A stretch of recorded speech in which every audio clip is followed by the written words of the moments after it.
Bonjour à tous, bienvenue pour ce chapitre sur la cristallographie. Alors, pour commencer, on va étudier les différents types de solides. On va avoir des solides cristallins et des solides amorphes. Alors, quelle différence entre les deux? Premièrement, un solide amorphe, c'est un solide qui n'a pas d'organisation particulière au niveau de ses entités chimiques, des atomes, des ions, voire des molécules. Typiquement le verre ou une mine de crayon. Vous voyez ici une désorganisation complète de la structure. Le solide cristallin, par contre, les entités chimiques s'organisent de manière ordonnée et régulière avec une structure parfaitement ordonnée. Exemple, un cristal de chlorure de sodium composé d'ions Cl- et d'ions Na+. Vous voyez ici que les ions sont empilés d'une façon parfaitement ordonnée. Autre exemple, un diamant. Le diamant, c'est un cristal de carbone. Le solide cristallin, il se structure suivant des formes géométriques bien définies. C'est ce qu'on appellera la maille. La maille est le motif qui va se répéter dans les 3 dimensions de l'espace. Pour vous, cette année, on n'étudiera uniquement que des mailles cubiques. Et vous voyez simplement en dessous ce qu'on appelle des paramètres de maille. Ici, la longueur A est égale à la longueur B est égale à la longueur C. Donc, nous avons bien un cube, puisque les angles alpha, bêta et gamma sont égaux à 90 degrés. Donc, pour cette année, pour vous, ce ne sont que des mailles cubiques, mais vous pouvez en avoir des quadratiques. Donc ici, vous voyez que A est égal à B, mais différent de C. Donc, on a plus une sorte de pavé ou de parallélépipède, puisque tous les angles sont aussi égaux à 90 degrés. Voilà, donc vous en avez de différentes sortes. C'est ce qu'on appelle le motif. Vous avez 3 types de mailles cubiques, donc puisque cette année nous avons dit que nous n'étudierons que des mailles cubiques.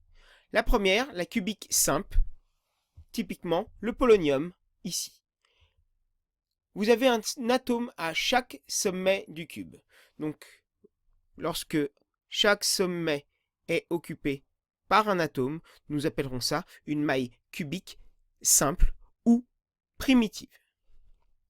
La deuxième, typiquement le cristal de fer, est une maille cubique centrée, c'est-à-dire que chaque sommet du cube de la maille est occupé, ainsi que le centre de cette maille.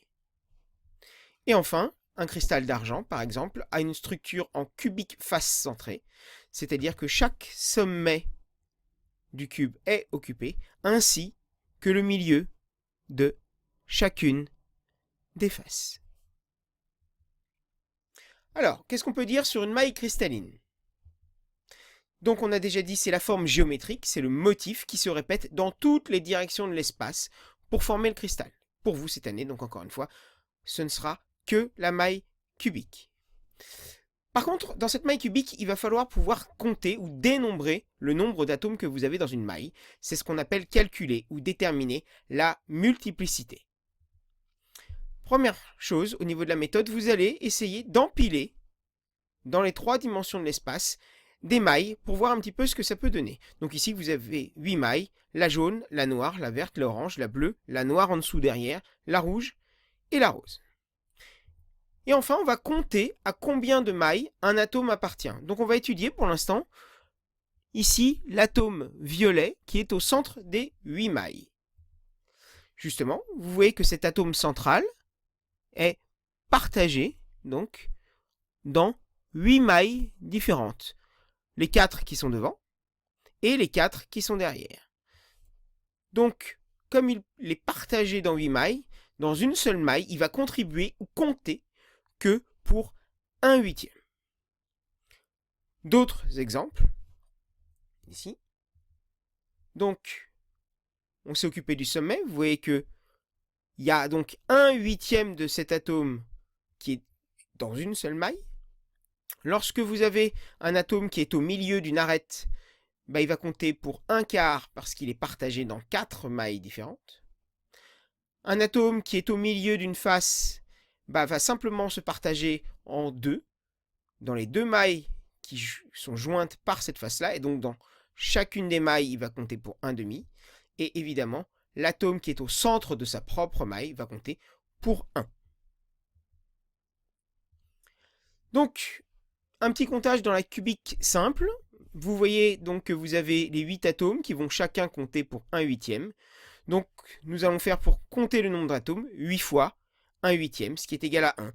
Donc, statistiquement, dans la maille cubique simple, vous n'avez qu'un seul atome dans chaque maille.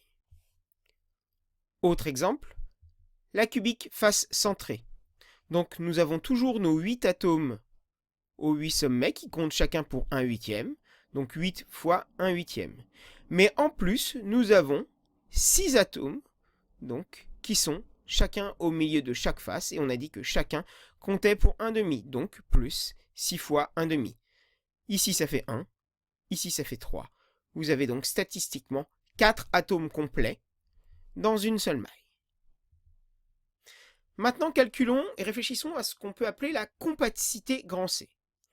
C'est en fait le taux d'occupation réel de l'espace dans une maille. Dans une maille, on assimile les atomes à des sphères, donc vous allez avoir des parties de vide.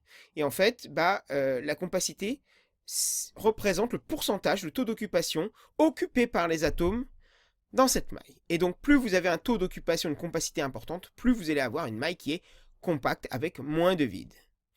Donc la compacité, c'est simplement le volume occupé par la totalité des atomes, divisé par le volume de la maille. Alors, ce que ça peut donner, le volume occupé, c'est le volume d'un seul atome, assimilé à une sphère. Donc le volume d'une sphère, c'est 4/3 de pi r au cube, multiplié par grand N, qui est le nombre d'atomes que vous avez décompté dans la maille. Donc dans une cubique simple, N sera 1. Dans une cubique face centrée, N vaudra 4. Dans une cubique centrée, vous pourrez faire le calcul, c'est exactement la même chose. Divisé par le volume de la maille étant un cube, c'est A au cube, c'est-à-dire l'arête fois l'arête fois l'arête. A, c'est ce qu'on appellera le paramètre de maille, en tout cas l'un des paramètres de maille. Donc le rayon de l'atome, c'est plus facile de l'avoir en mètres. Idem pour la longueur de l'arête du cube, ce qui fait que vous avez des mètres en haut et des mètres également au dénominateur, donc vous n'aurez pas d'unité pour votre compacité. On peut également calculer la masse volumique ρ d'un cristal. La masse volumique, vous savez que c'est la maille d'un objet divisé par le volume de cet objet, qu'occupe cet objet. Donc ici, c'est simplement la masse de la maille divisée par le volume de la maille. La masse de la maille, c'est la masse d'un atome multiplié par, encore une fois, le nombre n d'atomes que vous avez dénombré, divisé par le volume de la maille qui est toujours A au cube. Donc la masse d'un atome, vous pouvez l'exprimer en grammes ou kilogrammes. La longueur de l'arête du cube en mètres. Et donc la masse volumique en grammes par mètre cube, puisque ici vous aurez des mètres au cube, ou des kilogrammes par mètre cube. Ça dépendra de l'unité que vous choisissez pour la masse. Si vous choisissez la masse de l'atome en grammes, vous aurez votre résultat en grammes par mètre cube. Si vous choisissez la masse de l'atome en kilogrammes, vous aurez l'unité de la masse volumique en kilogrammes par mètre cube.